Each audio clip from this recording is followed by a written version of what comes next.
Are the Mizuno Neos the best everyday trainer shoe? Well, find out in this video my take on what's happening. Jesse here, or Coach Cala as the kids call me. I'm a marathon runner, 9 weeks out from the New York City Marathon. I'm so excited on November 2nd. Thanks for everybody following my journey so far. I'm 4 weeks out from the Boston HYROX, which I'm pumped to complete. And I just wanted to update you on what shoes I've been wearing. So in my last shoe review video, I was rocking the Saucony Endorphin Speed 5s, which I absolutely loved up until I hit about 50 miles in them. I don't know if it just wasn't for me that day or whatever it may have been. My IT band was hurting me for a while. The middle of my feet were hurting. So not every shoe is meant to be for you, but I do love my Sauconys. I love the Endorphin Speed 4s. It just seemed like it was a downgrade for me and just wasn't for me.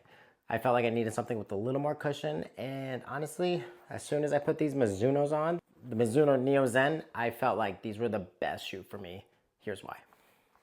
So, first impression, I've been seeing them around because Zach Bitter wears them, and he's by far the best runner, male runner in the world. I think him and Helen Oberia as a female are the two greatest runners. And Zach Bitter's just been crushing 100 milers and 100-mile weeks while training in the Mizunos. First impression, putting them on at the store, they fit perfectly. And I absolutely love this little, the height at the Achilles heel with the more of the, like, it's kind of like a sock almost, where I'm putting my foot in and then it goes through. As in my other shoe, the height difference. It's crazy. First impression off the bat, love how they fit right away. Like I just said, the sock or the height in the heel made it feel more like a sock when I put it on. Just felt perfect. The cushion is unbelievable. They call it a wave plate in here, which is just a plastic plate, if any, and it just makes so much more of a bounce when I'm running, but not like the Asics Nimbus 25s that I used to wear, or now the 27s. They have less cushion than that, but when you just land, I still feel the floor, but it gives me a nice little bounce, which I loved. Because when I hit the pavement too hard, I think that was the big issue with me running in those Saucony Endorphin Speed 5s. So Mizuno's really, first impression, I'm about 100 miles in. It's been 2.5 weeks. I just crushed a 50-mile week, and I've been loving them since. For first impressions, I really like the TPU foam that they use in this shoe. It just feels super nice, and it feels like almost like a carbon plate mesh almost. It squishes really well. It's just really bouncy, and it helps me when I'm running, which is the most important part. There's no worse feeling when you're running and your middle of your feet hurt out of nowhere. Typically when I'm running, if I feel it in my IT band, it just means I'm running maybe too hard that day. But I've never felt experience in my middle of my foot, so that's why I figured Saucony's had to go and trade in for these. Other things I really liked about the Mizunos, they have two pretty cool colorways, the white, green, and blue, and then the black and whites if you want to keep it simple. First impressions, they were a great shoe to have. Now, how do they feel for my daily workouts? So again, I just crushed 50 miles in them this past week, and I ran about 40 miles in the week before, and they still feel like I just got them, and I've only had them for 2.5 weeks. They feel brand new. Like, look at the heel too. They just look beautiful still. Not much wear and tear, and I've been putting in the miles. Follow me on Strava at Jesse Cala.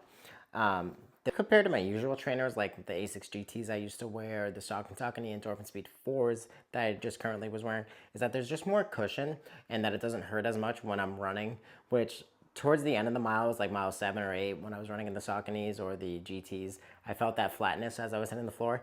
I just crushed back-to-back half marathons 2 weeks in a row in these Mizunos, and they just feel incredible. The bounce and the turnover or the rollover as I'm running just feels amazing. There is like no body parts that hurt after my lower limbs when I'm running.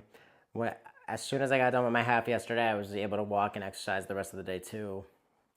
So I really am a huge fan of these Mizunos. They're just like a simple shoe for the everyday runner. Here are some pros of the shoe that I really like. Number one, super bouncy, super light. You can easily throw them up in the air. You know, they bend really nice, which is really good if you want to have a stability shoe that has some bounce to it.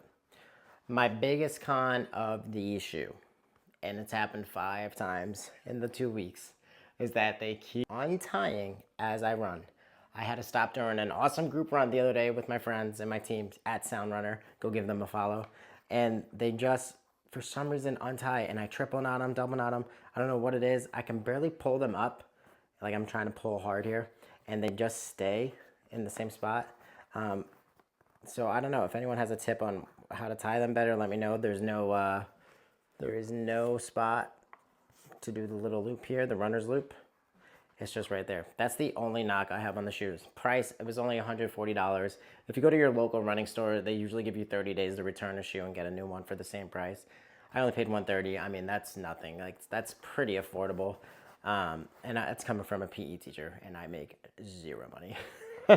So trust me, you can afford the pair of shoes for $130.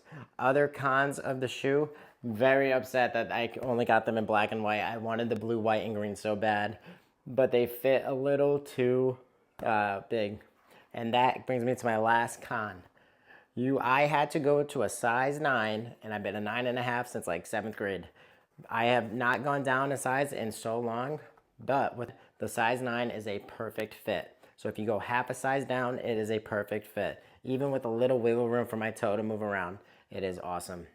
Final verdict, who I think these Mizuno Neo Zens are for, and shout out to my boy John Palo Music, because every time I think of the Mizuno, that his last name is Mizuno, and it just clicks to me.